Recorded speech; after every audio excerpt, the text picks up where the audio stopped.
Okay, well, I'm glad we have the Democratic Women's Club on because this is a really, really big day for women. It's an amazing day. Many of us are really thrilled. And I don't know if you heard the news, but for the first time in the history of the United States, we have a vice presidential candidate with a Sanskrit name. So I don't know if you heard that big news, but her name is Kamala. It means lotus in Sanskrit, and this is big news. Oh, I forgot to mention, she also happens to be the first African-American female. That's kind of big news also. So this is an exciting day. So I'll turn it over to the Democratic Women's Club to share a few words. And then I see we're going to prioritize candidates. So I see we got Guido on. I think we're going to try to get Guido on at the same time as Lois because it's kind of rare that the two of them are in the same place at the same time. So we don't want to miss this opportunity. So go ahead, take it away, Monica. Well, Rabbi, thank you very much. I'm thrilled to be here. It's a very good day for Democrats. My name is Monica Readus. I am the first VP for the Democratic Women's Club, which is the recognized women's caucus for Florida State Democrats. And we are actually the largest caucus. We're at over 4,000 at this point. I'm happy to be here because we've been going through some unprecedented times and some really just terrible, terrible things have been happening in this country that have kind of overflowed into Florida because our governor is trying to keep up with our president. And I feel like one of the things that the Democratic Women's Club and Democrats overall have managed to do is kind of in the days of COVID-19, we've kind of figured it out. We have rearranged how we live our lives. We are still managing to be active and involved, and we're not going to let the world happen to us. We are still being effective every single day. So when you have things like this forum right now, this is very important. We learn we want to hear from our candidates. We want to hear what they're planning to do, because what we do know is from being here, living here in Florida, candidates will join us. And, and they have the very best intentions, but you can't be all things to all people. And you have to watch how they vote. So having these conversations with our candidates and just hearing what they're about so that we know that we're getting the right people in office to fight for everything that we're looking for and that we're hoping for and that our families need. This is how we do it. We need to overvote. We need to encourage everybody to vote by mail and to hand carry those ballots in if at all possible. We don't want to overload the postal system. We know that postal carriers are not being paid overtime, or they're not being given the overtime that they ordinarily would be, just to slow the mail down and things are happening. And in days of COVID, we want to make sure that people do vote and that they're able to vote. I'm really proud of the Democratic Women's Club. We have managed to make well over 100,000 phone calls. We are certainly at probably 100,000 or more letters and postcards. We are encouraging Democrats to register to vote by mail. The only way we're going to change things here in Florida, we've had 3 just terrible, terrible sessions in Tallahassee. We need Democrats in seats in Tallahassee. We need Democrats in seats in Washington, D.C. So things like what you're doing here right now are very, very important. I'm really proud of this. Keep it up and keep our folks educated and do everything that you can to make sure that folks vote and that they vote by mail if at all possible, or early vote, and they vote Democrat. Well, thank you, Monica. We appreciate your words. You know, we're not allowed to, as a congregation, tell people to vote Democrat. Of course, you can tell them anything you want. But what we can do is we can suggest that if people care about their Jewish ideals, they'll vote for a political party that actually wants to protect the environment rather than destroy it. We'll also let people know that they should vote for a party that's going to try to reduce gun violence, not cater to those who are trying to purvey guns. We'll also tell people that they might want to vote for a party that believes in providing health care for everybody, not taking it away. And we might suggest that people vote for a party that believes in diversity and equality rather than supporting people who are the opposite. So I'm not allowed to be political, of course I I never was. understand. Yeah, that's true. But, and I also want to suggest, Monica, that we've had these forums before, and I'm happy to say that Guido, who's on the line, has been at every one. And even though he has the same debilitation that I do, he was born a man, he still has some really great qualities, and we're interested in hearing from Lois to see what she has to say also. But he's been very, very diligent in showing up and appearing and speaking to the people. And he also happens to speak the only language that was a dead language and came back to life.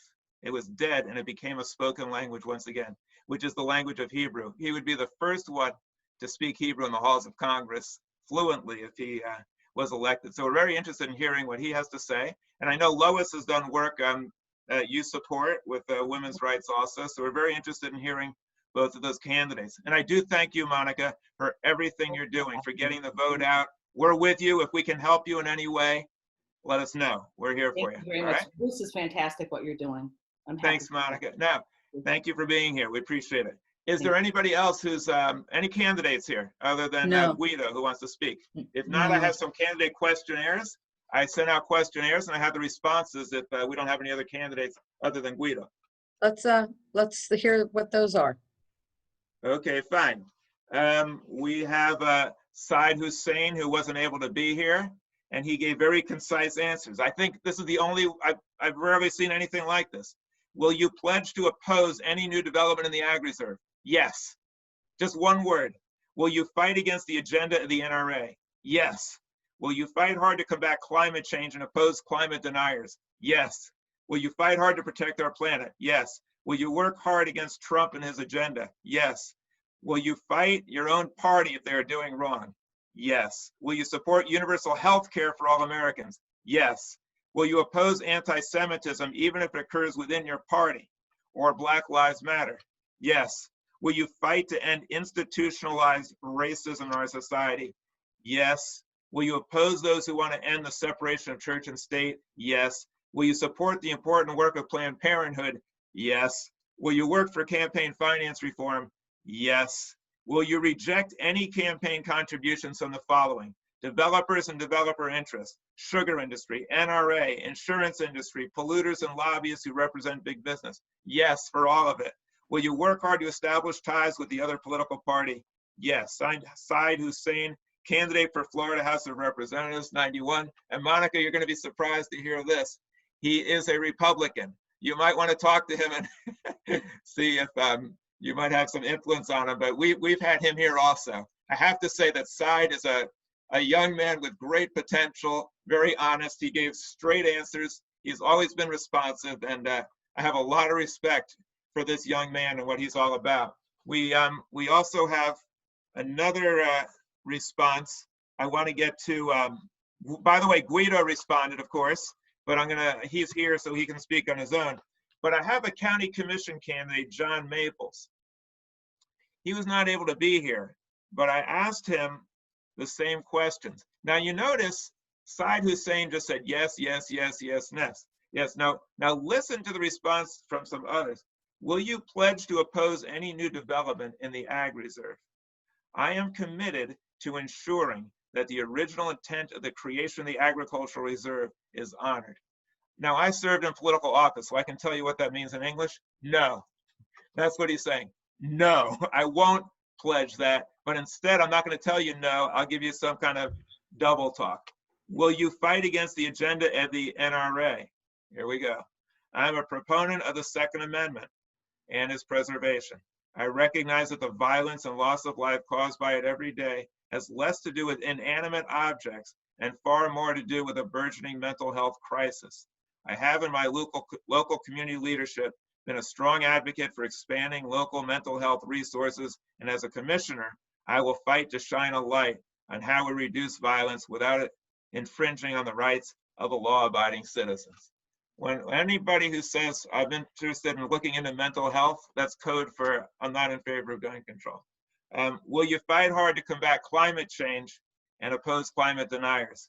I will fight hard to encourage, there we go, a role of government and the engagement of citizens to be good stewards of our God-given natural resources As to the second part of the question, I tend toward engagement of those with opposing opinions, but I will always stand firm that we are to be good stewards of land, air, and water. Translation, no, I'm a climate denier. Don't expect any help from me. Next one, will you fight hard to protect our planet? See response above. Will you work hard against Trump and his agenda? It is not in my personal or political style to be working against a person as a government official. With respect to President Trump, there are policies of his with which I agree and with which I disagree as to his personal style. His could not be more diametrically opposed to mine. My positions would be issues-based and rooted in working towards things that are for the citizens of District 3 and the broader constituency of the county. Will you fight your own party if they are doing wrong? Of course, without question. By the way, the Second Amendment that he says to support only guarantees the right to own a gun if you're part of a militia. So unless you belong to a militia, which no longer exists, the Second Amendment does you no good. But let's go to the next one. Will you support universal health care for all Americans? Universal health care is a broad, largely undefined phrase that frequently gets used in the political lexicon. So I will parse the healthcare issue a little more. And to make sure I am clearly defining my position, I believe that the federally funded Family Health Center program should be extended so those citizens who don't have access to employer-provided insurance can have access to quality healthcare. Locally, I believe that COVID-19 has provided us the opportunity to expand telehealth services and to reimagine how we handle routine care. I'm also firmly committed to increasing local mental health services, and I recognize how much physical, mental, and spiritual health are interdependent. Translation in English, I don't care if 30 million people don't have access to health care. Let them die, that's their problem. Next question, will you oppose anti-Semitism even if it occurs within your party or Black Lives Matter? I strongly oppose anti-Semitism. I have deep concerns at how broadly it has infiltrated our society and is not called out in the media. As a Black man, I assure you that the anti-Semitism that has deep roots in the Black Lives Matter organization is one of the chief reasons I don't align with the organization. You cannot fight bigotry with bigotry. Interesting answer. You know, yes, do we have candidates? No, I was going to ask you to repeat the name of the person that you were just reading that from and the position that he's running for. Yeah, this is a county commission candidate, John Maples, and he said he wasn't able to appear. I do congratulate him on taking the time to respond to our questionnaire. I think it's really good that he did that. So I do have candidates yet that are here. Just Guido, I believe. Okay, now let me keep going. Yes, just Guido. Will you oppose those who want to end the separation of church and state? Constitutionally, the separation of church and state, defined as a matter of a specific religion being the head of the government, is necessary. I do, however, oppose efforts to exclude every faith-based community resource that provides critical services at a local level from serving our neighbors. The firewall has to be that proselytizing should not be federally funded and that subscribing to a belief system would not exclude someone from being provided services. Would you support the important work of Planned Parenthood? I do not support their political lobbying efforts. I am staunchly pro-life and deeply concerned about the disproportionate number of Black lives affected by Planned Parenthood's policies. I support expanding the healthcare centers as discussed above, so women have easier access to the routine medical care for which Planned Parenthood issues referrals. My goal at the local level will be working toward a strong economy, family resources, and better adoption resources so that abortion is not a decision a woman makes out of economic fear. By the way, the group that's reduced the most amount of abortions in the whole world is Planned Parenthood by family planning. So if you oppose abortion, you should support Planned Parenthood. Will you work for campaign finance reform? Campaign finance reform laws are generally a federal issue, so as a county commissioner, I would not be voting on those laws. Will you reject any campaign contributions from the following? I reserve the right to examine any group that seeks to support my campaign, but will commit to make no promises to any person or group in exchange for voting influence. In other words, his vote is open to the highest bidder. Now, next one.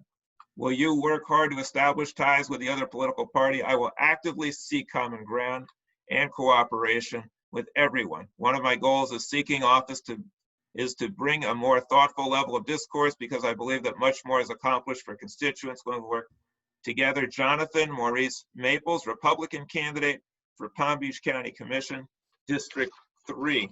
I thank him for responding. How are we doing on candidates? Anybody else here? Or should I read another one? No, but I was thinking that maybe people have some questions to ask of other people that have been on, including Monica or whatever, whoever would ask some questions. So let's have Guido share some thoughts, and then people can ask him questions if they'd like. Okay. All Go ahead, Guido. Take it away. Hold on. Let me unmute you and let me change something here a second. Okay.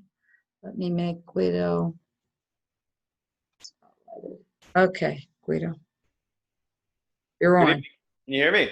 Yes. We hear you. Fantastic. So, Rabbi, if you don't mind, well, one, thank you so much, Sharon and Hannah, Rabbi Silver, and everybody at the congregation on Va-Dor. I'm always really happy to meet with you. And I'm glad Suzanne's got her awesome backgrounds going today. As the Rabbi mentioned, I'm really excited about Vice President Biden's pick. I'm glad that we have an African-American woman at that level, and as well as somebody with a Sanskrit name. I think it's amazing. Our campaign has a lot of really diverse young, and our most senior volunteer is 88, and our most junior is my 3-year-old nephew. So we've got a really diverse age and ethnic background, and we also have 9 veterans working on our volunteer staff, which is really awesome. So again, my name is Guido. My name is Guido Weiss. I'm from Wellington. I've got 4 generations of family right here in Palm Beach County. I'm a Hebrew-speaking Navy intelligence officer, and I'm a former congressional advisor. And after working in Congress for years for Democrats, I saw that we can do much better as a party. I'm the first candidate to run for this district, not sponsored by companies polluting our water, increasing our healthcare costs, Wall Street, and payday lenders. And for those of you who aren't familiar, the 21st Congressional District runs between West Palm Beach and Delray Beach, includes Wellington and some of West Boca as well. So here's one of the things that I'm hoping to really bring about through this campaign is we have a situation where 10 to 14% of President Obama Democratic voters voted for Trump in 2016. Democratic voters, I've been canvassing around Kings Point and other neighborhoods in our district, and I meet people all the time, registered Democrats, said, I'll go in the poll and I'll vote for you, but I'm voting for Trump in November. And here's one of the things that I want to bring to the table. I think that our Democratic Party in some ways has lost itself. I think that, and what we saw from some of those voters who voted for Trump, they did so because they felt they weren't being heard by their representatives or advocated for in a genuine way. And right here in our district, we have a representative, Congresswoman Frankel, who has done, as the rabbi mentioned, wonderful things, or some nice things for women, has been a strong advocate in the LGBTQ community, but it's still a political operation funded by the biggest polluters in our district. It's still a political operation that's funded by all the companies raising our healthcare costs. It's still a political operation funded by weapons companies and a representative in Congress that votes to raise the defense budget every year, when in my view, we've been in constant war for 20 years, spent $6 trillion on war, and we can do much better. And at the end of the day as well, if we want to uplift our community, we must be in our community. And our current representative keeps their constituent services office outside of the district in another member of Congress's district, in a building connected to a donor. And I just don't think that's right. I think people should be able to walk to their member of Congress's district and seek federal services. I'll get into the record of congressional accomplishments and things like that, but one point that was brought up to me recently, and I didn't know this when I started running, this district, Florida's 21st Congressional District, is the 8th worst district in the country for the divide between white and black people on an economic scale.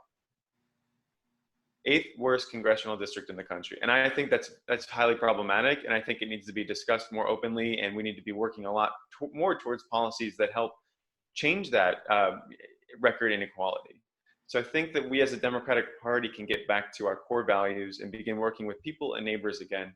I'm working to have the most responsive congressional representative we've ever had. People text me all the time, and I text back. People email in, I email right back. And we're trying to show the community, even from the time of the campaign, not even being elected yet, that we're going to be responsive and we're going to be answering you. And people frequently reach out to me saying, I reached out to Rubio's office, got a response. I didn't get one from Frankel's office. So I think that's really important. I want to work to decrease pharmaceutical costs, combat climate change, and work for community-based representation. And I have no corporate interest that will be affecting that. So I'm looking for your support. I want to bring my Navy, congressional, and even local experience, because I'm from here, to bring the most transparent representative we've had. And I'll mention one other thing. I'm working to bridge the generations from our younger to older generations, because I do think that we need that change. If anybody who's ever been to a Democratic club meeting in Palm Beach County will tell you, there's very, very few people from my generation being represented. So I think as if with a representative in Congress, I can help bring the generations, and as your synagogue says, Va-Dor, from generation to generation, and we can work on that starting right now in August with that vote, and I hope to be part of that and build a better future for these. Take the wisdom from those other generations and build a better future for the ones to come. Guido, I want to ask you 2 questions. Please. One is, in light of the fact that climate change is the preeminent threat to civilization or life as we know it, it's a ticking time bomb. Do you think that Representative Frankel has spoken out and demonstrated and worked forcefully on that issue? And if not, would you do things differently? And also, as someone who served in the Navy and is from Israel, saying that we should not be fighting all these wars, what should we do about radical Islam? We're in Afghanistan, we're in Iraq. What should we do? Should we just pull out and just hope for the best, or what do we do? So I'll go to the climate change question first. And then we would love to talk about that second question as well. I'm not in any way saying we need to, anyways, I'll answer the first question first.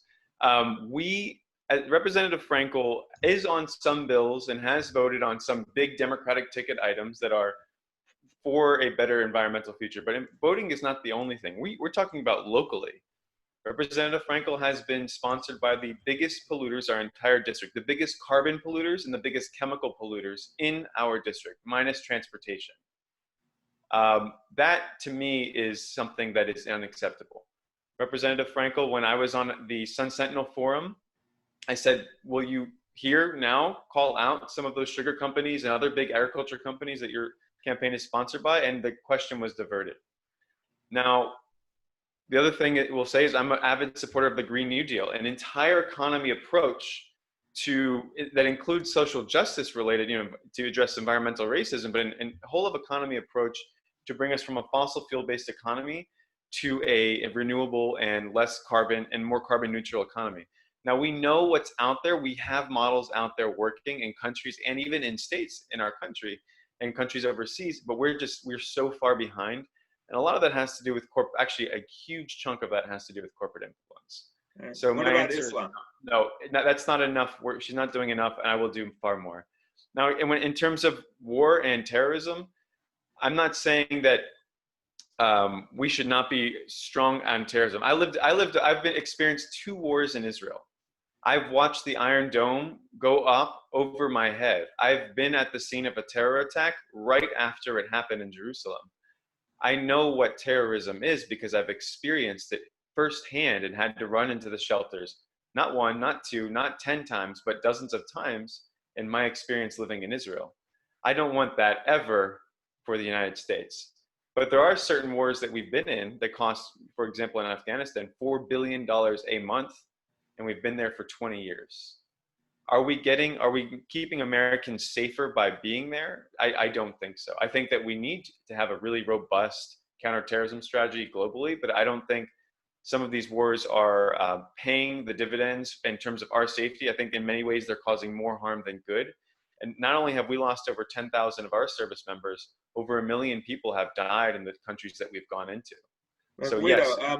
I just want to quickly follow up, and then we have other questions. But what do we do about Islam? What do we do about Islam? There's violence all over the world from radical Islam. What do we do about it? I mean, so my belief is that we don't just say, hey, Islam, focus specifically on Islam. It's any organization that is radical, that is seeking to harm Americans, should not be tolerated. Any Homeland Security measure that we can put in place to vet radical people trying to come into our country and harm Americans should be in place. And international cooperation. Now, this president has tried to harm international cooperation on counterterrorism over and over again. There's so many different measures that were in place that are now back out of place, and we're kind of flying solo here. I want to get back to working with global partners on counterterrorism. What I don't want to do is occupy a couple. We were almost at a point last year where we were occupying 4 Muslim countries back to back to back to back. I don't think that that's the right approach moving forward and the best counterterrorism strategy. And I think you could even see that from the Israelis who have in many ways mitigated terrorism in their country. They don't necessarily have a long-term plans for occupation. You know, when they were in Lebanon, they don't want to go back and hold Lebanon. They had such a huge major cost to their society. תודה רבה. יש עוד שאלות. Okay. Who has questions? Okay, so we'd like to hear some more from Monica, if she wants to speak anymore. Also, I think there's some questions that we have from the field. If anybody would like to ask a question, Hannah, go ahead. Yeah, I'd like to just ask Guido a question. Guido, you are young. Okay, you're a young person, which is great. I'm concerned that there are not enough young people out there. Is it okay? That there aren't enough young people out there to vote, and we need them to vote. What are you doing, and how can we get more young people to vote and be serious about this? Because I think a lot of them don't think this is a serious enough thing for them to get involved in. What have you been doing to get them to vote? Thank you so much, Hannah, for that question. That is one of the pinnacles of this campaign. And as I mentioned before, if you go to a Democratic Club meeting in Boynton, South County Civic Center in West Palm Beach, you will see almost no young people. You will see very, very few. So when it comes to getting young people to vote, that has been our major push. Text campaigns, call campaigns, social media campaigns, going out into the community wherever and however we can find young people to bring them into the fold.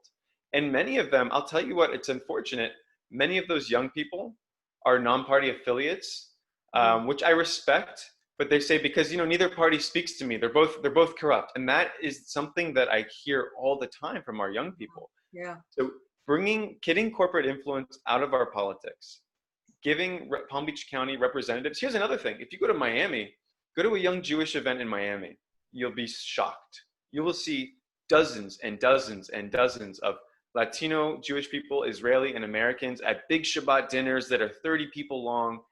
We don't have that, you know, we don't have as much of that here in Palm Beach County. And the young Jewish people are out there, but we need to bring them, do more efforts to bring them in. Now, sorry, you mentioned voters. The way that this campaign, in terms of my candidacy, will significantly be benefited is by bringing young voters in as well. I go to, I've spent a lot of time in the areas of, you know, in Delray Beach and Boca Raton, where the people are twice, triple my age at times. Right. And they're voting they love to vote. They love to talk with me. They're really trying to vote as much as possible in every election. I'm telling young people what a primary election is. Most of them who might have been at voting age for 4 to 10 primaries haven't even thought or considered voting in a primary.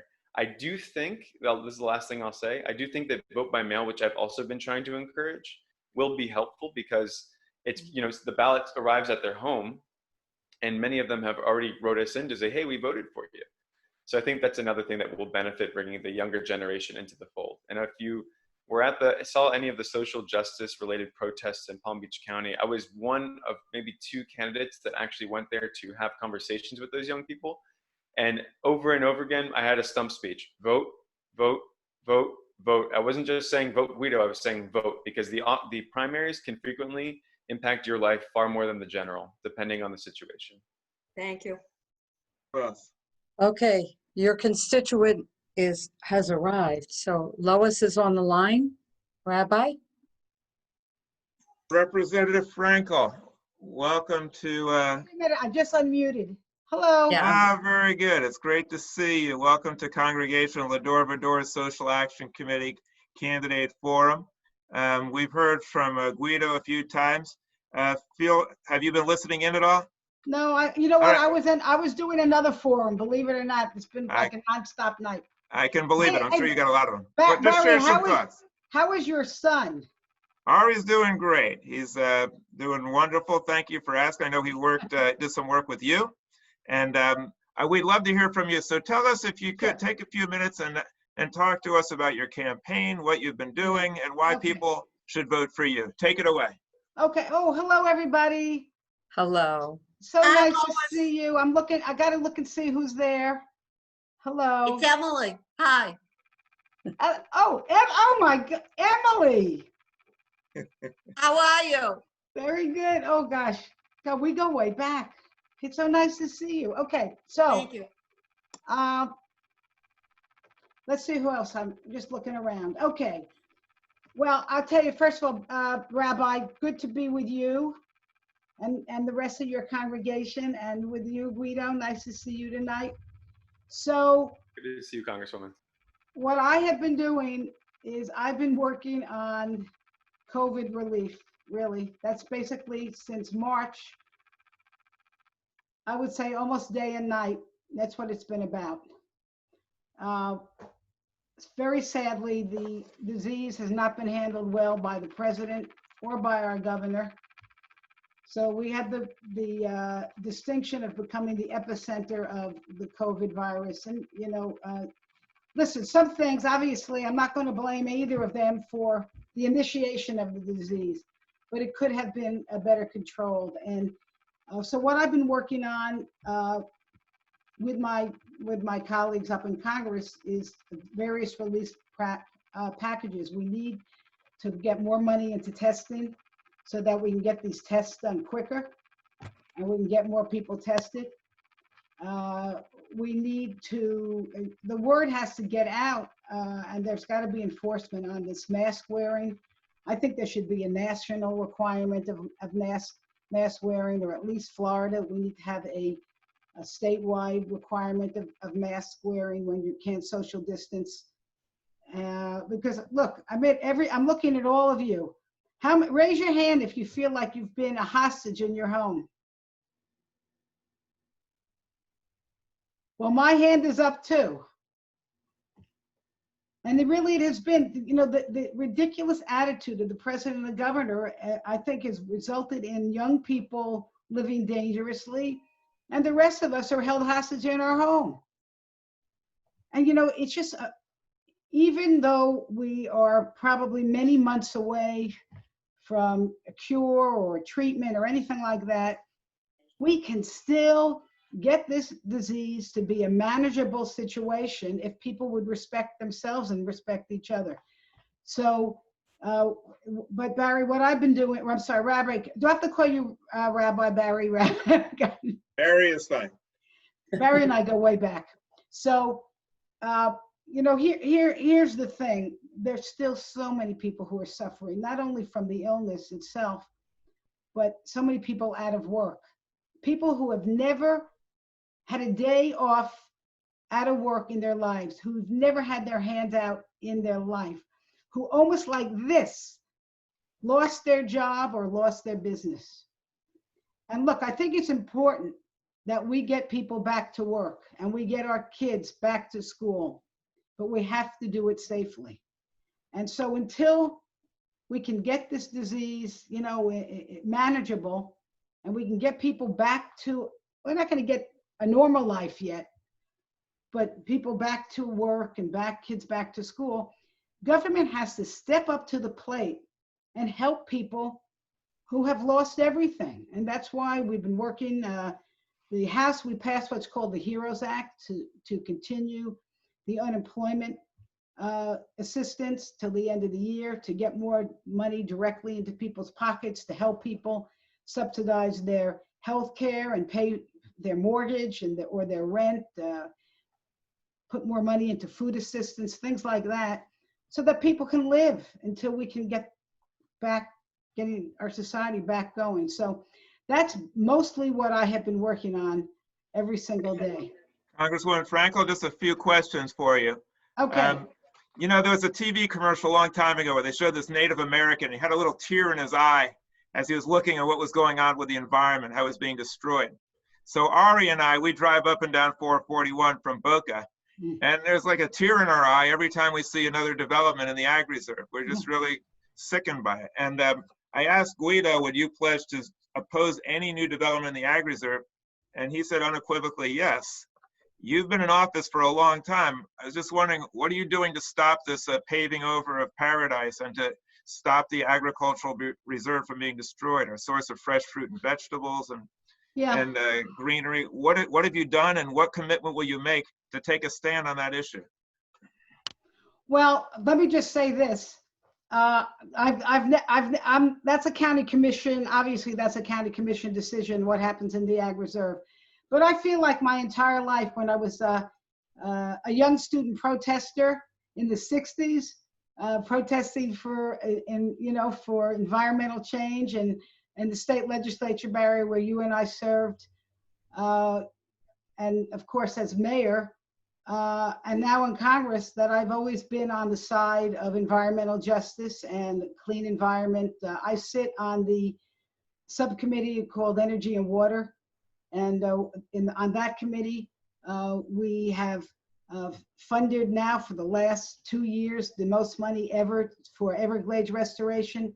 We put the most money ever into the budget for clean environmental projects. I probably sign on to every environmental bill that comes my way. So I guess I don't know if I have any clout in stopping the further development out west, but I guess if I get the vote, I'll vote no. Congresswoman Frankel, let me just let you know that you totally underestimate your ability and your influence. I've staged probably 20 protests over the last 20 years of the ag reserve. If you showed up at any one of them, if you just said, I'll be there, you would probably generate a couple of hundred people. If you talked to the county commissioners and said, we're not going to play ball with you if you destroy the environment, they probably would listen to you. If you consider this to be a county commission issue, we're done. It's not a county commission issue. It's a human issue. It's an issue that affects everybody and every person. You could go back to your protest days and join us in protesting the destruction of the environment, because that's the number one issue in Palm Beach County. So will you pledge to work with us? Let me throw it back to you, my dear. This is the first time you've ever talked to me about it, okay? So let me just say this. I'm on your side. And I do believe that our county commission has, I mean, I do watch those votes. I do believe that they've turned down the recent development. And I know there are very, very good groups out west. I don't know whether you all are in Cobra, or are there any of those neighborhood groups that you're in? Yeah, they've all been co-opted and cooperated with the destruction of the ag reserve. Their idea of compromise is to destroy the ag reserve in 5 years instead of 2. They're useless. And actually, we did discuss the ag reserve when I served with you in the state legislature a very, very long time ago. How many years ago was that, Barry? You have about 20 years ago. I just want to let you know, you've been really good on women's issues, very good on gun control, and we'd love you to speak out on that one too.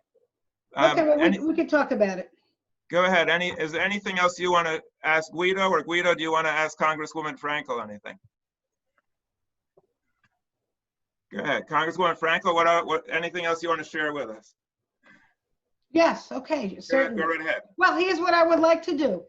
I'd like to ask your congregation if they have any questions. Go right ahead. Anybody? Okay. Questions? I see Emily. Go ahead, Emily. Absolutely. You know, I think that it was mentioned before. I live in Green Acres. A couple of us are from Green Acres.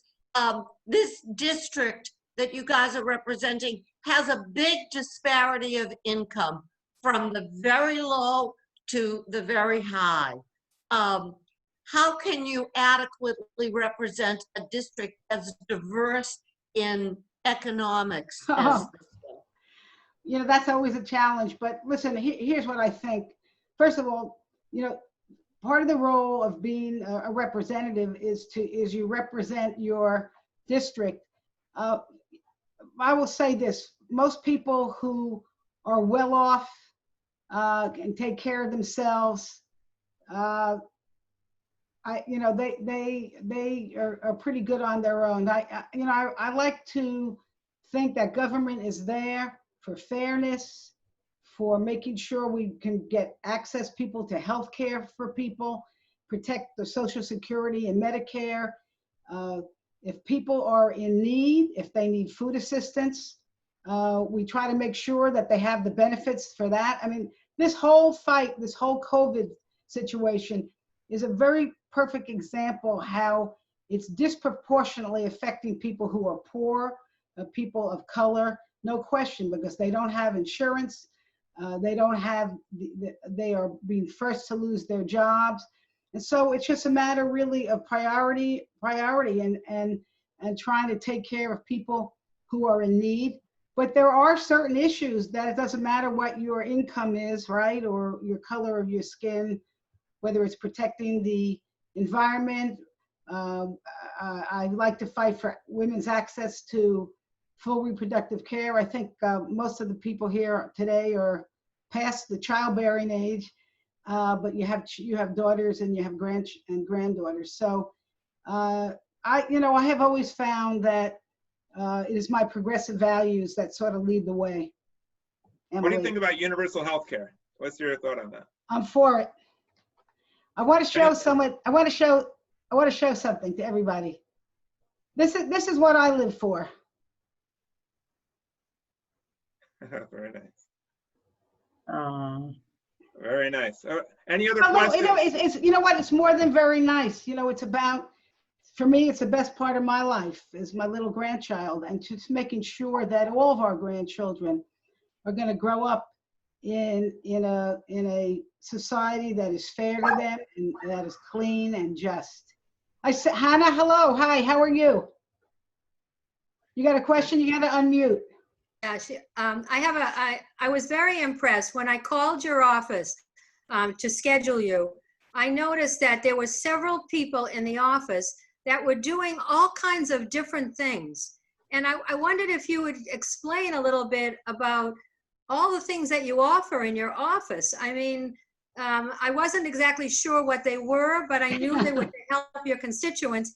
And I was very curious about what exactly you're offering there. It's wonderful. Oh, well, thank you. I have two offices. I have one here in the county and one in Washington. And a lot of people are working virtually now, but we have our offices open. We're working every single day. Right. And what we do a lot of outreach. We help people with a lot of veterans issues. Thank you, those of you who are veterans. We help people with Social Security issues, with Medicare issues, with visa issues, and we sort of troubleshoot. Now, of course, we're getting lots of calls on the COVID issues, trying to help people navigate the unemployment system here in Florida and so forth, and get the checks that the IRS owe them. So we liaison between a lot of the federal agencies as well and our constituents. And we have a lot of veterans here in our district, so we do a lot of veteran work. Okay. Any other questions? Questions for Guido or questions for Congresswoman Frankel? I have a question for the Congresswoman, as I'm also a constituent and candidate.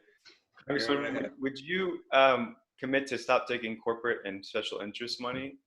Okay, I'll tell you what, Guido. Would you commit to looking at my voting record? Because here's the thing, folks. I am absolutely for campaign finance reform. And your insinuation that I am somehow bought by corporations is sort of laughable. It would be Mr. Guido. The fact of the matter is, the most likely Republican candidate in this race is going to be raising over $1 million. She is the mentee of Roger Stone, believe it or not. And she's raised over $1 million of dark money from around the country. And so I'm going to be prepared to go to battle with her. That's all there is to it. So you're going to raise as much dark money as she does? I don't get the dark money, but every cent that I get is disclosed on campaign on a record. And look, just look at my voting record. And I have the support of just about every progressive group in the With all country. respect, Congresswoman, the money has a lot of influence outside of votes. You do have a very democratic voting record, but you know, would you commit to speaking up against sugarcane burning, against the sugarcane and ag pollution in our district? Because it's something that a lot of environmentalists would like to see more action on. Yes, Mr. Guido, I'm sorry, Mr. Weiss, I'm against all pollution, and I have the allergies to prove it. Unfortunately. I take it then that your answer to Guido's question is no. You won't commit to not taking money from I'll tell you what, Barry and Guido, look at my voting record. I am supported by the Sierra Club, by just about every conservation group. So look at my voting record. If you can't judge me by that, I don't know what you're going to judge me by. If you want to judge me by a campaign contribution here or there, be my guest. But I'm going to tell you right now, Mr. Weiss, I'm going to be prepared to go up against Laura Loomer, who is a right-wing nut, who's going to have over $1 million to spend on her campaign. And she should not be representing this district. And so I agree, Congresswoman. She should not be representing this district at all. I think one of the things that we shouldn't be doing, though, is every time we talk about internal reform within the Democratic Party, and as you know, many Democrats voted Trump, we shouldn't just say Laura Loomer, Mitch McConnell, Donald Trump. We have a lot of internal reforms that can make our party better. Yes. And I'm trying to bring that next generation into the party, respectfully. Well, let me just say this respectfully, Mr. Weiss. I think your attitude is that people over a certain age are throwaways. That's in no way. Yeah, that's what I think. But listen, my grandmother, who's 89, is my number1 volunteer out here with me from Italy, who came from war-torn Europe. I have 4 generations of family here. I'm offended by you saying that I think old people are throwaways. I'm just saying we need a perspective change to bring the Democratic Party back to our core values. Okay, let me just say this to all of you. I've been fighting for the core principles of the Democratic Party before you were born. I was on the streets in the 60s, protesting the war in Vietnam, marching with Martin Luther King, fighting for environmental justice, and I've stood up to power my entire life. That is what I am known for. My voting record proves that. In terms of campaign finance reform, I have voted for it. It was one of the first bills that we took up in the House when the Democrats took over. Sadly, Mitch McConnell has not taken it up in the Senate. So I'm proud of my record. I'm proud of my voice. I'm sure Emily remembers the times that I got a lot of criticism because people thought I was just too out there. So I would just say that, please judge me by my actions and judge me by my votes and my values. I just want to share my observations being in public office, working with young people for the last 40 years in this area. To support the Democratic Party and to be able to defeat Republican candidates like your opponent and Trump, raising money is not the way to do it. It's raising issues. The young people are turned off. They see people on both sides taking corporate money, not speaking out, and they just sit it out. The reason I know that is because a lot of the young people I worked with, I was so demoralized the last election, and they said they weren't going to vote for the Democratic Party. Yeah. Young people who were environmentalists, young people who were activists in many issues, they would not vote for the Democratic Party. I said, "What? Are you crazy?" And they said, "We're out." Mm-hmm. They were both taking bad money. The way that we're going to win is to cling to our ideals and our principles and not try to match the Republicans by being Republican light and trying to curry favor with a special interest. When we're pure to democratic ideals, we will defeat them soundly. When we imitate Republicans, it's going to be a difficult race. Barry, I don't want to get into a fight with you. All I can tell you is I want you to go to my record, go through it with a fine-tooth comb, and tell me where you would vote differently, because you're not going to be able to find much, okay? And if you look at my values and what I what I propose and what I run on access to health care for all, raising people's wages, cleaning up our environment, clean energy jobs. I believe I run on very progressive values so that my grandson can have a good life, and one day you'll have a grandson too, and he'll have a good life. And look, nobody's perfect. I've never said I'm a perfect person, but I try to live my values, and I think I represent the people in this district the way they want to be represented. Yeah, well, I have a son, and my son's life is not doing too well because the environment's being destroyed. And I do appreciate your Barry, votes. can I just say something, Barry? Yeah. You're being very unfair. Yeah. You are the moderator, and you're trying to take advantage. And really, you know what? It's not right what you're doing. You want to run? No, Barry. If you want to run for office, go ahead and sign up, and you can run. But I didn't get on this virtual to have a debate with Barry Silver. I've had debates with you many, many times, Barry. I respect you. You are a great intellect, but I don't have to take your abuse. I'm just going to tell you that. If anybody else in your congregation has a question, I am happy to answer the question, but I'm not going to listen to you lecturing me. That's not what this is about. Well, if you're going to challenge me, I'm not attacking you. No, you are lecturing. I was talking about the Democratic Party. No, okay. Maybe you're defensive. I wasn't talking about you. No, I was talking about the party. And I'll just say this. The party and the young people want people who are not just going to vote for the right things. They want activists who are going to speak out. And you've done that on many issues. I compliment you. Yeah. I compliment you. I just want it on all the issues. Any other questions? Any other questions? Go ahead. Oh, I just want to say that I know I have watched Lois in the past. I'm not very political, but I know when she needs to speak out, she speaks out. And sometimes it isn't always loved what she says, but we know that she's thinking of us, and that's why she does it. And you know, she does so much. I can see it in her office. She does. I think she's doing a great job. Hey, Barry, I stand up to power like I stand up to you. Marty, you have a question. You're muted. Marty, unmute yourself. Okay, I just unmuted you. I wish you'd stand up to the developers like you stand up to me also. That would be great. Marty, go ahead. What I said, this is completely different than any of the question out here. It's a very general question for both you and Guido. I just signed up to be a census worker. Yeah. Going door to door. And I know that only about 57%, at least that's what I heard, I don't know whether that's the latest statistics, have answered to that, to the census. And I am not really that knowledgeable about where this goes and what it does. And I just wondered if you could kind of tell me a little bit about that, if it's within your, knowledge. Yeah. So. Well, first of all, let me just say this. First of all, thank you so much for your doing. Were you actually going door to door? Yes. Wow. Okay.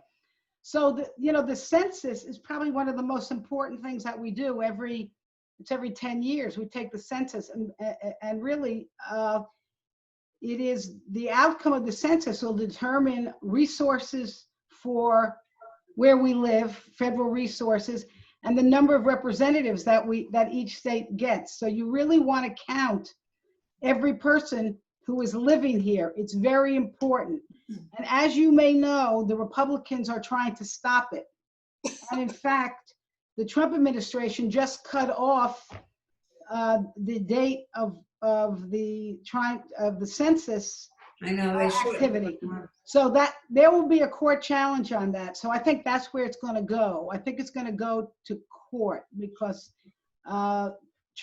see what Trump does not want they don't want a full count because they do not want, especially the cities, to get more representation.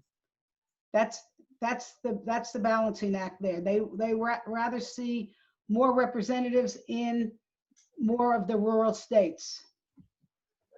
Or Any I other should say questions? Thank the you. red states, the red states. Okay. The Congresswoman is definitely right there. We've seen over and over again attempts by the Trump administration to attack the census, whether it's funding for the census or abruptly changing a deadline that we know is going to affect especially some of the Black and other communities, minority communities. So that's something that I think we all need to work against. And thank you so much, Marty, for what you're doing out there in the census. I know in our campaign, we're certainly encouraging as many people as possible to go out there and complete their census. And I believe that I've seen on the Congresswoman's website as well, very similar items. It is incredibly important for funding, for representation, you name it. So, by the way, and it can be challenging. I've seen, just as somebody who's campaigning in certain neighborhoods, there is sometimes mistrust of somebody going to your door or mistrust of people from government entities, especially in certain communities that might not have the same relationship with government. So, it's really important that we address it, and we should certainly fight any efforts to undermine a census. Would both of the candidates agree that you'd have to be out of your census to be out of the census? Agreed. Do we have agreement on that? Agreed. Okay, who's next? I think Emily and then Hannah have questions. Okay, this is just a personal issue. Don't know if you can do anything about it on the national level, but as you know, my husband is in a long-term care facility. I have not been able to hug him for 5 months. He's paralyzed and nonverbal. Other states have allowed people to go in to see their loved ones wearing personal protective gear. In this state, they're pushing going back to schools, but making no effort to allow people to visit people in long-term care facilities. Just throwing it out there. Emily, I'm so sorry. Oh, you know what? And it's so sad because your story, we can multiply it out by so many. And this has been one of the worst things about COVID is the isolation of so many people who are in nursing homes, even assisted living, and even in their own home. I did read that the governor may make some exception to that. He's looking at it. It's a balancing act because there's been so much COVID in these nursing homes and assisted living facilities, and a lot of it is just being brought in by the workers. It's not even the patients. So, oh gosh, Emily, call my office, and I don't know whether there's anything that we can do to help you, but maybe we can at least. I'm just throwing it out there. No, thank you. I'm so sad. So sorry. Emily, it's very, very sorry to hear. I know that the CDC continues to come out with these guidelines that they kind of say the number one thing is to avoid certain people who might be at higher risk, and that's been the constant guideline. I'm so sorry to hear that about your personal situation. I've had kind of one with some at-risk family members that we haven't been able to see or interact with, and in some cases it causes real depression. People who from both sides, you can't see the people you love, and you can't touch. There's all these different factors. One of the things that we've done in my campaign that I believe it's one of the few campaigns that have done this is we've had town halls with the deaf community, and paid for interpreters to see that. And one of the things with the deaf community that's even more difficult is if you can't, it's a mask, and if you can't go into if somebody within your family who's deaf is in the hospital, and you are the interpreter as the family member, and you cannot go in there, it leads to a whole triple layer onto a double layer of what we're currently facing. So I'm very sorry to hear that. And I think, the best thing we can do from what I understand is really increase and ramp up our response and a responsible response to COVID. Thank you. Else? Yeah. I saw, Hannah, did you have something? I see Valerie, and then Hannah, you moved around on us. You moved. Yeah, we were talking about the census. A friend of mine signed up to do the census a month ago, and I'm concerned because I don't know if she's the only one, but she hasn't been able to start. She hasn't been able to get codes that she wants, and she told me, as you said, that they cut it short. He wants it done in 2 months rather than 3 months. So that doesn't sound too good to me. No, that'll be in court. That'll be in Good. court. Good. Valerie, did you have your hand up? Yeah. Yes, I did. First of all, Lois, hi. I'm the lifestyle director at Bellagio. You came in to talk with us last month. Hi. Hello. I have two questions for you, your opinion. The first one I'd like to find out is, what is your opinion on this move to defund police with all of the violence and the horror that's going on in all of our cities, and police are standing back because they really, have no support, and they're really afraid to take a firm stand. And my second question is, what is your opinion now on sanctuary cities? Because it's a twofold situation with regard to the law. Let me just say this. I'm not for defunding police. I mean, that's, I was a mayor of a city for 8 years, and I know how important that there's not a neighborhood that doesn't want to have good policing, okay? There's not one neighborhood that doesn't want good policing. But that doesn't mean we shouldn't have reform, and we need reform. We need to have, we need to make sure there are the cameras, the body cameras, for example, and the cameras banning the chokeholds, making sure that somebody who is a police officer who's fired from one jurisdiction because of wrongdoing, that is known to the next jurisdiction. So I think those are simple things, really, that the majority of Americans believe in, and I think that we should go for that. I don't know. We don't have here. I mean, I've heard the term sanctuary cities. Let me I want to put it in practical terms, really what that means. Because we had a policy in West Palm Beach. There was no question that here in this county, there are lots of undocumented immigrants that may be here illegally, but they are being used in our economy.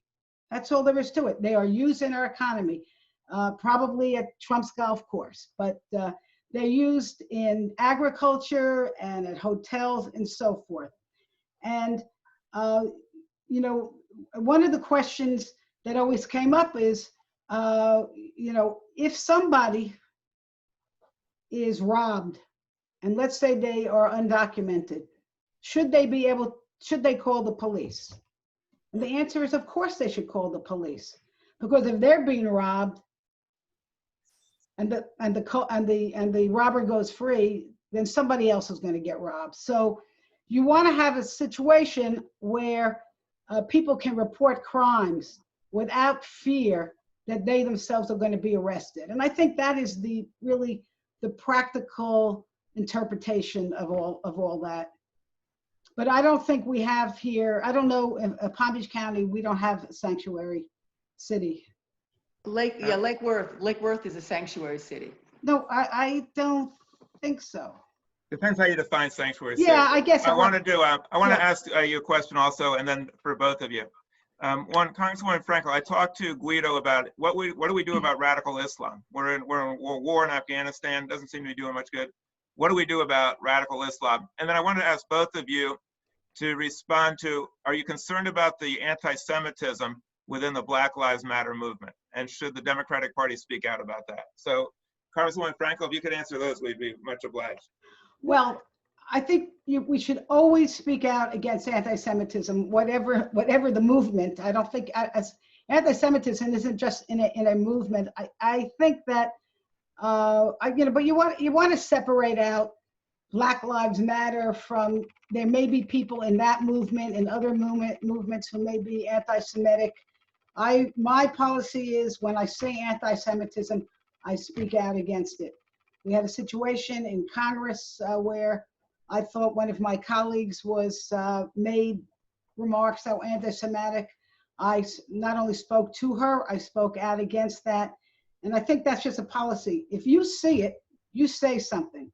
But I don't. We see it. We see it in the Black Lives Matter movement. I would not condemn an entire movement, because there may be some people. Listen, there were people in the Women's March some people who thought some of those folks were anti-Semitic also.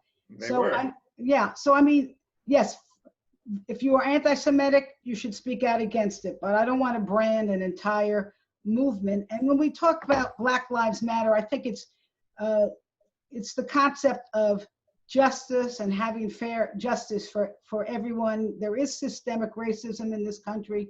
There's no question about it. And we have to make the kinds of reforms to fight against it. But that does not mean we should not be standing up to anti-Semitism.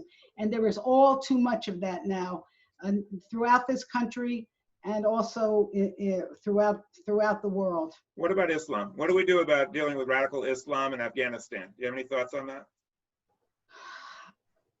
Well, you want me to talk about foreign policy? So no, that's that question specifically, radical Islam in Afghanistan. Well, I'm not sure the connection. I'm sorry, I must be missing something here. It's getting late at night, but you know, my son spent many months in the United States Marines in Afghanistan, and he went back in USAID and did civil work there too. I have also personally been to Afghanistan. I don't know, I think Mr. Weiss may have, I'm not really sure, but I have to say, look, I don't believe in endless wars, but I am concerned that when the United States, if we fully leave Afghanistan, there will be a return to, I'll just say it politely, all kinds of mischief. I really do think that part of the world will turn in very bad ways. Guido, tell us what you think about Black Lives Matter, and if you're concerned about the anti-Semitism, and if so, should the Democratic Party speak out about it? Obviously, we don't condemn the movement, but should we speak out about the elements within the movement? What's your thoughts on that? So yeah, just for some preface, I come here, I'm the grandson of 3 people that left Europe following or during the Second World War, and 2 of which came from Nazi Germany to Hollywood, Florida. So I am the really proud grandson who later moved to Israel and did all kinds of interesting things, and I have made it a personal mission of mine to combat anti-Semitism. And the answer is a very simple yes, whether it's within a movement, Black Lives Matter, or something else. If I see anti-Semitism, I will always work against that proliferation of that, any type of ideology that's related. I think we need to push for more federal resources for the nonprofits like synagogues to have security grants. I mean, and a lot of this is, you know, when you say you get extremism out of our political discourse is really important. But one story that I had that I did because I saw this story in Washington, D.C. There was a march, and they were screaming something about Israel kills something black, something like that. It was they were using Israel and Jew in the same sentence, and kills, and it was part of one of the marches in Washington, D.C. That same week, I was at a Black Lives Matter event on Clematis Street, and I'm again one of the only candidates that has gone there to discuss things with people in person. And I said a prayer in Hebrew and in English and made it very clear it was a Jewish prayer, and I got nothing but positive remarks. I got nothing but people wanting to learn more. So I've been trying really hard to bring Jewish elements within social justice issues to make it clear, one, so I understand who's out there is you know, I want it to be very clear that anti-Semitism will never be tolerated. So I always try to bring a Jewish element so people can have that experience.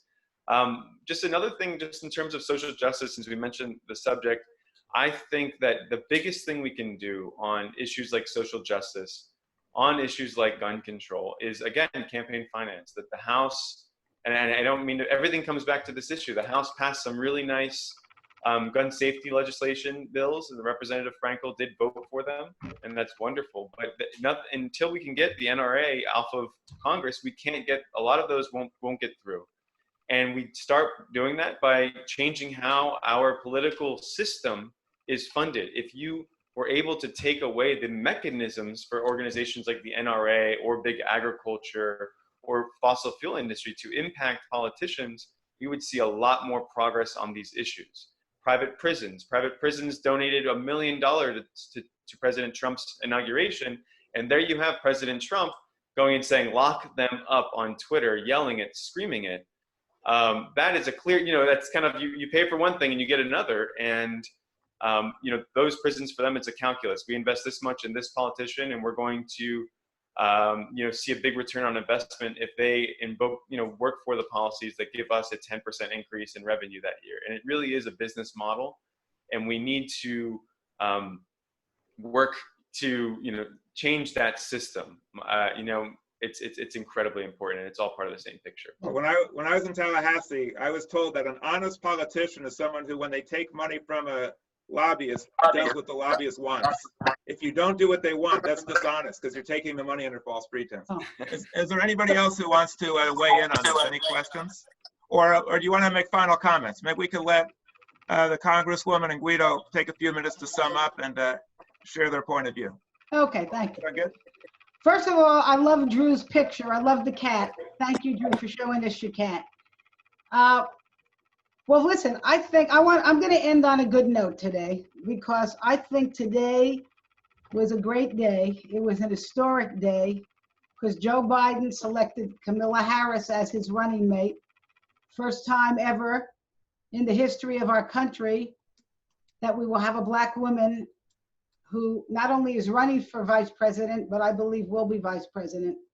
So I think that was a great day for our country. But listen, there's no question we live in very tough times. There's no question about it. And sadly, the president doesn't do much to help. He's part of making the tough times. All I can say is this, and I'm going to end because I'm going to get on, believe it or not, I'm going to get on another call right after this. I just want to say this to all of you. It's an honor to be your member of Congress. Please feel free and to call my office if you have an issue that you think we can help you with. We are working virtually every single day, and we're happy to help you. In the meantime, I wish you all, please, to stay safe. If you go out, please social distance and wear a mask. And remember to wash those hands. Our mother used to say, wash those hands, right? So please do that. And don't forget to vote. August 18th is the primary. November 3rd is the general election. I will be honored with your vote. Everybody, please stay safe. Thank you very much. Thank you very much, Lois. I want to thank you for participating at our candidate forum. We do a lot of controversial issues. We're thrilled that we know how busy you are. Thank you for being here, and thank you also for your really good votes on gun control, women's rights, and other issues. We appreciate it, and you have a great day. Good luck to you. Thank you, Representative. Thanks a lot. Thank you. Thank you, Congressman. Make some final comments. So yeah, absolutely. And I always mention this to the Congresswoman when I'm on a call with her. I say, thank you for what you've done for women. Thank you what you've done for LGBTQ community. Sorry, somebody's not muted, but Yes, somebody's not muted. Background here. Okay, But anyway, what I want to say is that the way we beat President Trump and bring back some decency to our country is by getting our party back to its core values. And that's something that I genuinely believe. It's what I saw in Congress. I saw representatives maybe who have good intentions, but are part of a way of doing things that I think has done more harm than good. And we see it as of late. It's imploded on itself.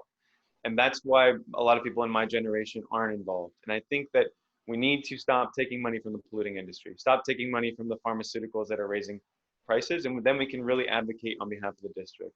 So that's, I think, the #1 way to get those 10 to 14% of Obama Democrats who voted Trump back into the fold, because they didn't feel represented, and I want them to feel that way. I want to be engaged with them.